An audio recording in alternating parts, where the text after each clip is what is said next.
Crypto Hotep here with another trading video. Guys, it's another video on the crypto markets and economic events to look forward to this week.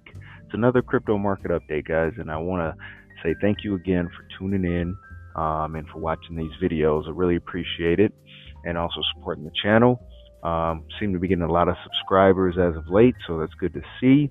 And if you are supporting the channel, please like, subscribe, comment, share the videos, retweet the videos. If you're following me on Twitter as well, it's the same username or Twitter handle, whatever you want to call it. But as always, guys, feel free to like and subscribe and comment, because it helps the algorithm, and essentially that helps spread the word about these videos as well. Before we jump in here, guys, and look at the market ahead, got to give a shout out to Coinbase. The link is in the description. If you don't have a crypto account with Coinbase, or if you do, please use the link. If you use the link for an existing Coinbase account, what it will do is it'll actually pay me a portion of the transaction fees that they charge you for trading with them. So you don't have to give me any Bitcoin, you don't have to send me any ETH or anything like that, and you would essentially be supporting the channel as well. But by no means is this financial advice. Please do your own due diligence. Just because I tell you the crypto and the altcoins that I'm trading, that doesn't mean that you should do that as well. I feel as though, and I'm going to go on a rant here, I feel as though that if you have a good budgeting process or mechanism, that should be the crux, that should be the foundation for your trading and investing. Because with the budgeting piece, you know your inflows and outflows, you know what's coming in, you know what's going out, and you know what you can invest and trade with. If you don't, that's how you get wrecked. Okay, so I'll get off my soapbox here, but please be smart.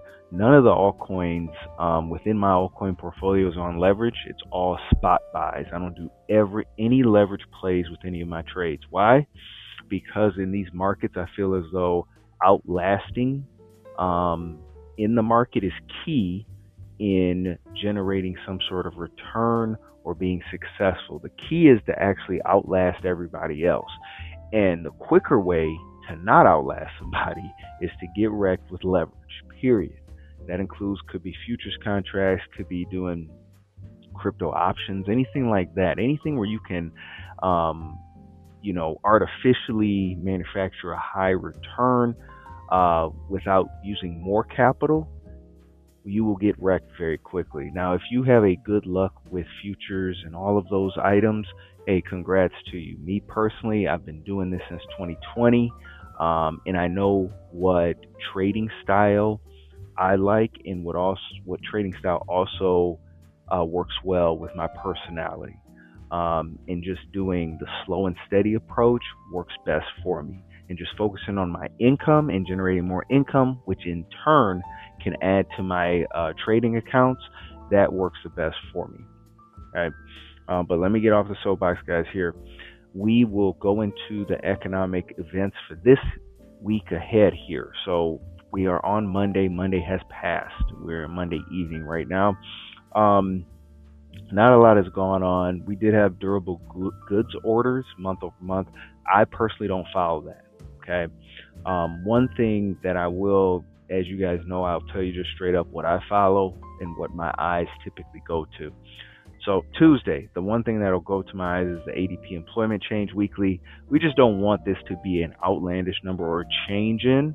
But if it's somewhere around 8,000, or if it's somewhere, let's click into it and see if they have any consensus.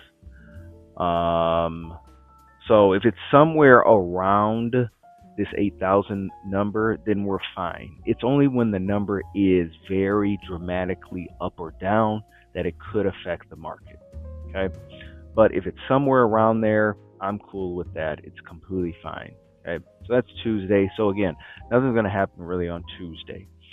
Wednesday is when the fireworks start, because it's Fed interest rate week. So this is when we are going to get a Fed interest rate decision. Okay, so we're going to click in here. So the Fed interest rate, last time we had this was in December. Last time in December, our consensus was 3.75%, and that's what we got. We got 3.75%. Now, this month, in January, the consensus is 3.75% again. So what everybody is thinking is that the Fed interest rate will be 3.75%. It's going to go unchanged, meaning that there's not going to be a uptick in the interest rate or a lower tick or a decrease in the interest rate. President Trump will probably make a big to-do about that, because he's on the fence of, hey, we need to keep lowering these interest rates. What would be good or bullish? We'd actually want to see a nice surprise to the downside. So we'd want to see maybe a 3.5% interest rate. That would be great. But if it stays at 3.75%, that's fine too. That's a nothing burger. We're not really worried about that. I'm just going to say, on the safe side, we'll say that's unchanged. Wow, this is huge. There's more people predicting that it could go lower, though. So one other thing is the reason it could go lower is there could be pressure on Jerome Powell now that they had the subpoenas and you have DOJ looking into things with the Fed. So there could be pressure on that interest rate now. So who knows? It could get really crazy. So Wednesday is the crazy day. So it's going to be a very volatile day, Wednesday. And the reason is because you have your 2 o'clock Fed rate interest decision, okay, that we just spoke about. But then you also have the Fed press conference with Jerome Powell. This is normally when you get a lot of price volatility, because the markets move on that man's every single word. It even moves if he says good afternoon or not. So it is very crazy. I've never seen markets react so fluidly to somebody's speech other than President Trump. It's pretty remarkable. So this is where I would highly advise, if you are levered, I should say, you may want to have a stop loss. You may want to have a take profit somewhere, because the prices could be all over the map right here. So again, this is Wednesday. Okay, Thursday, we go back to potentially being quiet. You do have initial jobless claims, so that's something that you want to look at here. Initial jobless claims, the consensus is 205. We have downticked on initial jobless claims since last week, so we could get a 205 right here. And then Friday, we have PPI numbers. PPI, I normally don't pay attention to that. And I'm just being honest. I'm not saying it doesn't matter, but I normally don't pay attention. Fed interest rate, I'm paying attention to all day, right? You also have Fed Bowman speech as well. This could also be a little bit of volatility as well, maybe just a little bit, right? So that's primarily the economic events that we have currently. Let's go to the crypto market overview. So the market overview right now, if we go, and guys, I'm on CoinMarketCap for this. The crypto fear and greed index is at 29, which is fear. Now we were at neutral, right? So we were at neutral last week or so, and then we came back down into fear. Okay. Nothing. I really don't find this alarming. Because we could just be coming back into a level to pop back up and push higher to greed. So I'm not really worried about this currently. Okay, some people may be worried about it. They may be packing it in. I really don't, because we'll go to the charts in a second and I'll show you what I'm looking at. Okay, let's go to the Altcoin Season Index. Altcoin Season Index is, surprise, primarily Bitcoin season. This is what it was last week too. That altcoin season has been lagging. And it just has. Altcoin season has just been lagging, and there's nothing more I can say about that. It is what it is. It's been declining. It's just been in this lull, which is Bitcoin season. Once we get this uptick towards 75 or so, and we get into this altcoin season, that's usually when the party happens here. So nothing as of right now. Okay, let's go to Bitcoin dominance. Bitcoin dominance is steadily below 60%. I'm good with that. That's what we want to see. Nothing too major with that. And again, I'll show you the charts and what I'm looking at currently. All right. Let's go to crypto ETF tracker. So what is the sentiment going on? So we do have inflows for January 25th. So we had inflows of over 7.5 million. That's pretty light. That is light work in comparison, because if you take a look at January 13th, we had over 1.1 billion of inflows for both ETH and BTC. So again, light work right here. I still like to see a positive inflow amount. That means we might have some bullish pressure. So I do like to see that. It's just very light. That's all. It's just very light. And you can see like historical values. Last week it was 0. Last month cracked almost 100, and then last 3 months was at around 450. Okay. So again, just very light. Nothing too major. And let's go to the charts here. So if we go to the charts, I'm going to flip the script here, and I'm going to go to the total crypto market chart. Okay, so this is the total ES1 crypto market chart. So this is everything in crypto minus stable coins. We're not worried about stable coins right now. We have a separate chart for that. So why is this compelling to me? Well, it's compelling because if you look at here, we had a newly weekly area of support / demand right here. Okay, so that's about at 2.6 trillion. Okay, and then we had some bullish price action go up. It got hit by this 50 EMA, which is this purple line. Okay, and now we're back into and retesting that 2.6 trillion weekly level. Okay, this is where we want to see some price action move. So what we want to see is price stabling out here for the crypto market, and then we want to see a nice move up. So we would like to see something along these lines, something like here, here, here, and then boom, we want to see a big move up here. But we want to see the price base out on this level. And when I say base, I mean stabilizing. We want it to stabilize here, and we don't want it to continuously go down. Okay. Now, I'm hopeful because now we have a weekly demand level right here. Okay. And another thing is, if you're unfamiliar with how I identify my weekly demand / support levels, go to the channel and go to my strategy playlist. That goes over my whole trading methodology that I do. I'm more of a position, long-term trader. As you can see, we're on the weekly time frames, and that's how I look at the markets. That's how I trade. That's how I hold my trades, and that's how I execute. Okay.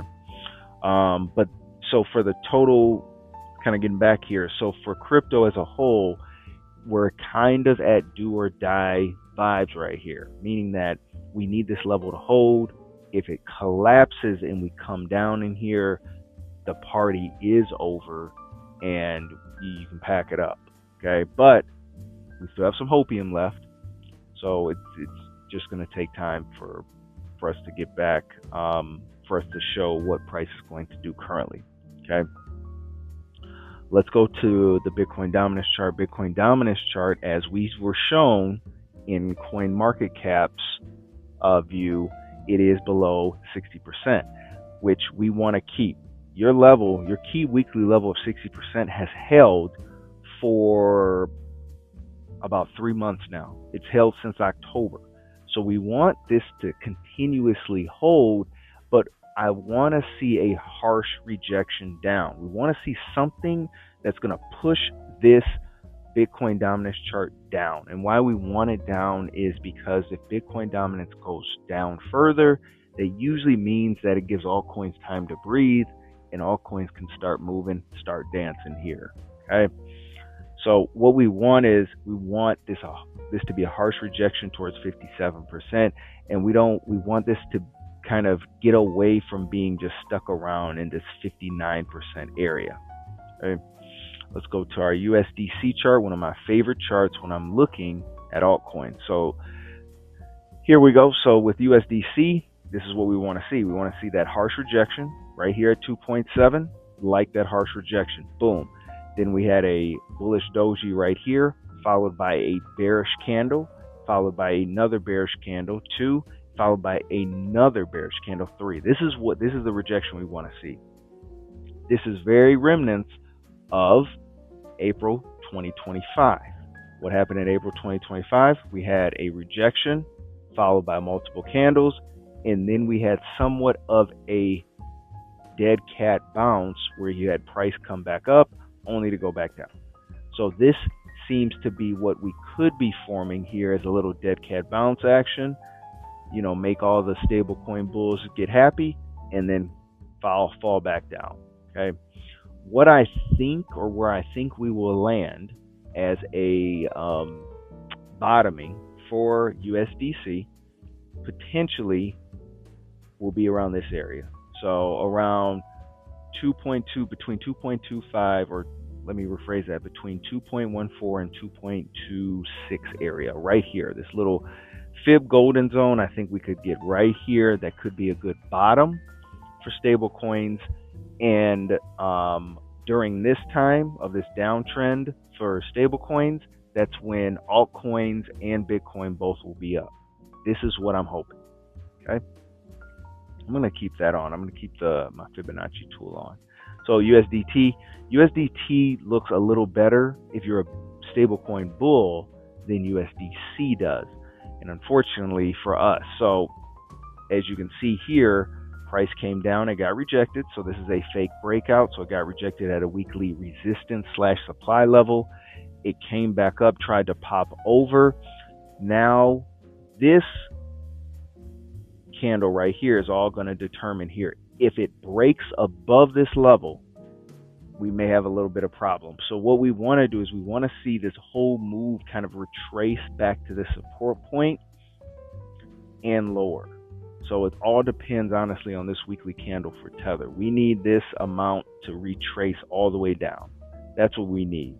So, and it needs to be somewhat like a double top formation right here. Double top formation with price coming down. That's what we want to see. If you have altcoins, if you have Bitcoin, that's what you want to see. The dollar looks fantastic. If you're a dollar bull, I'm sorry. But I mentioned this last week or the week prior where this looked like a dead cat bounce, where you had price come down, it hit a weekly level, but it is in a downtrend, right? And you have it coming up. The dollar bulls got excited a little bit, but then harsh rejection, boom. And then you can see this big candle currently in the week. This is a harsh rejection. You'd like to see it. You love to see this type of rejection because this could be the start of many more to come. So we want to see this. I think the dollar could get into the 95 price point. So that's what I would like to see. ETH BTC, nothing has really changed. It's still in this like ranging price action. It's still above this level, this weekly level right here. This weekly level is around 0.032. So it's still in this level. It hasn't traded below it. So again, we still have hopium, right? It broke this falling wedge, but it hasn't got enough gas to push up yet. But it also hasn't got enough bearish action to break below. So it's kind of in that sitting pattern right now. Okay. Let's go to, actually, let's go to the 10-year yield. So the 10-year yield actually looks pretty crazy right now. So the 10-year yield, so the 10-year yield was on a downtrend. And then around December, it broke out above the downtrend. It even broke through your weekly resistance / supply level of 4.1. And it currently broke above it last week. And let's zoom in here. Last week, it broke above it successfully, and it broke above this support point, and it's still sitting above this level. And that's pretty crazy. The dollar's plummeting, but the 10-year bond yield is increasing. That's it. That's a pretty remarkable feat right now, I will say. Let's go to our Bitcoin chart, the king here. So our Bitcoin chart, again, it's very similar to ETH BTC. It's still sitting in this pattern. Yeah, it did get rejected here, and it has some bearish price action in the last 2 weeks, but it is still in the fib golden zone, and 80K is still the weekly demand area. Okay, so until we start trading below that, I'm really not worried about anything right here with Bitcoin. I'm still looking at this move right here. Okay, let's go to ETH. ETH, we are still kind of playing around here, but we did create a weekly demand area at 2,800, a very good psychological level to buy at, and price is retesting it. We are still in this downward channel though, so we would still need price to come up and break through this channel right here. So is this move right here still viable? Yep, sure is. It sure is viable. As long as 2,800 holds, we should be good. Now, if we collapse below 2,800 and we inch towards 2,200, now we have a new supply or a new demand. A new supply / resistance level to kind of cut through. And again, you might as well pack it in and kind of touch grass for several months. Okay, let's go to the crypto trades that I am currently in. I have sold something. Okay, so I'm still in Aerodrome, and I'll show you guys here. I still am in Aerodrome, C, Uni, Graph, and Near. So with Aerodrome, we can see price collapsing a little bit past that 50-ish weekly support level. So we've seen price crash, or not crash, but collapse somewhat above that. It is still hanging around. Anything could happen right now. This, I'm good either way. I still have dry powder on the side to buy down in here and to add to my position, which I would do. Okay, but this move is still viable as of right now. As with all of my trades, I have very distinct rules that I follow, and one of the rules, when price starts collapsing below a weekly demand or support level, is it has to fully close below it, as well as trade below it for 2 to 3 candles. If it doesn't and it starts sticking around this area, then it's still viable to reclaim this zone. Okay, so nothing. We're just sitting on our hands right now. And one of the most powerful things that a trader can do is sit on their hands. Okay, C has just came up and is just back retesting this weekly demand support level right here currently. That's all it's doing. And you can see right here, we are still oversold in our stochastic level as well. Okay, Uniswap is the only one that really looks pretty bad right now. So Uniswap, and I may take this demand level off. So this is what I mean. So price popped up, didn't hold, and has collapsed successfully down here. And I think that's what I'm going to do. So when this happens, you do have to adjust your chart, and you're getting firsthand look of my methodology and the way I'm thinking here. So I'm taking out your weekly demand level because it's no longer valid. That weekly demand level is done. That's it. Okay. So now we have a supply level that we should note right here. And this is the nearest supply level. So what we do is we're going to go to the line chart. We're going to place our support point right here, which is at the tip here of that supply level right there. And then we're going to take our rectangle tool and draw that out. Okay, and that's our new supply level. So again, price collapsed below our previous demand level, successfully collapsed, and is heading towards a demand level, a new demand level of $4. Again, makes sense. That's a good psychological level. So no other levels were affected, and we have a new weekly supply level that we would then aim towards to get through. So this is what I mean. When price starts collapsing down and it creates new supply levels, it gets a little annoying if you're a buyer, because now you have another level to get through before you get to the next level, right? So before we just had this level, right? But now, since price successfully collapsed, now we have a new level to get through. So you have 1, 2, 3 levels to get through now. So am I frustrated with this? No, I'm not, just because I know where my levels are and I've drawn these out and I know what I'm looking at here. I think before, when I first started with crypto, I would have gotten very upset and very frustrated with these trades because I didn't know really what price was doing.